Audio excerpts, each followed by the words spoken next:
समझ गए ना। तो फिर आप इसकी परिभाषा कैसे लिखोगे, तीन भुजाओं से घिरी हुई बंद आकृति को त्रिभुज कहते हैं। इतना हो गया। चलिए आगे बढ़ते हैं हम सब। इसके बाद हम बात करेंगे भैया ये ट्राइंगल तो हो गया, इसकी प्रॉपर्टी के बारे में बात करेंगे। इसकी प्रॉपर्टी ज़्यादा कुछ नहीं है, गरीब है ये वैसे भी बचपन से ही, आप यही जान लो। त्रिभुज में क्या होता है, तीन कोण होते हैं, त्रिभुज में तीन भुजाएं होती हैं बस, और कुछ नहीं होता है। हाँ, लेकिन इसके जो और भी साथी संगति हैं वो मिल करके इसकी ढेर लंबी चौड़ी प्रॉपर्टी बनाते हैं, मतलब प्रकार में अगर आ जाए तो। दूसरा सवाल त्रिभुज से संबंधित बड़ा यक्ष प्रश्न है कि त्रिभुज कितने प्रकार के होते हैं। अक्सर आप कंफ्यूज होंगे, अगर गूगल पे सर्च करेंगे तो कहीं 3 प्रकार का मिलेगा, कहीं 6 प्रकार का मिलेगा। फिर आप सोचोगे हाय दैया ही भैया होगा क्या, कितने प्रकार का, 6 प्रकार का होगा या 3 प्रकार का होगा, क्या लिखें हम।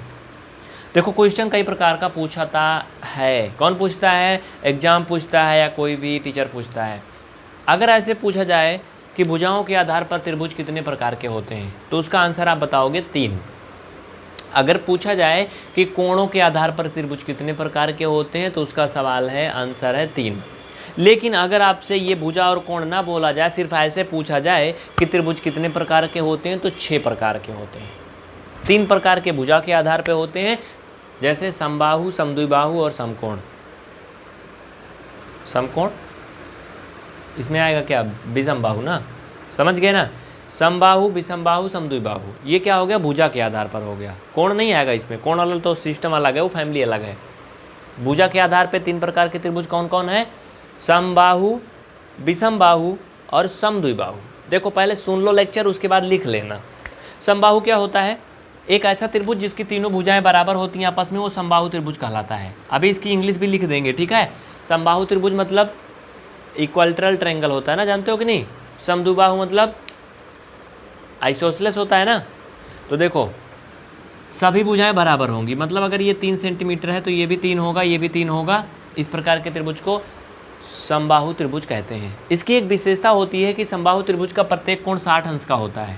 क्या होता है, प्रत्येक कोण 60 अंश का होता है और इसकी सभी भुजाएं बराबर होती हैं। अगर ऐसी कहीं आपको प्रॉपर्टी मिलती है तो वो समबाहु त्रिभुज है।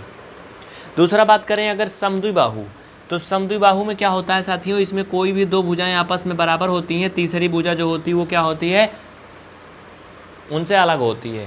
जैसे अगर हम बात करें ये 5 सेंटीमीटर है, ये 5 है, तो भैया ये 3 है होगी, मतलब उन दोनों के जैसे नहीं होगी। ये हो गया समद्विबाहु त्रिभुज। मैं आपको हल्के हल्के में बता रहा हूँ, अभी आगे कुछ डीपली भी बताऊँगा, इसलिए ध्यान से पहले देख लो, ठीक है। अभी इनके बारे में गहन अध्ययन करेंगे, इसको हम इंग्लिश में भी आपको बताएंगे, थोड़ा सा रुके रहो। इसके बाद आता है एक विषमबाहु। विषमबाहु त्रिभुज का मतलब जिसमें कोई भी भुजाएं समान ना हो, वो सब अलग अलग हों। एक तीर गांव एक मीर गांव, मतलब तीनों भुजाएं 3 प्रकार की हों। कोई भी भुजा में समानता ना हो तो वो क्या कहलाएगा, विषमबाहु त्रिभुज कहलाएगा। जैसे मान लो अगर ये 5 सेंटीमीटर है तो ये 4 सेंटीमीटर है, तो ये 6 सेंटीमीटर है, तीनों अलग अलग प्रकार की। त्रिभुज को किसी भी साइड में किसी भी दशा में बना सकते हो, जरूरी नहीं कि जैसे मैं बनाया था वैसे ही बनाओ। ये भी त्रिभुज है, ठीक है, और ये भी त्रिभुज है, किसी भी तरफ को बनाओ। तो ये हो गए आपके भुजा के आधार पर त्रिभुज के 3 प्रकार।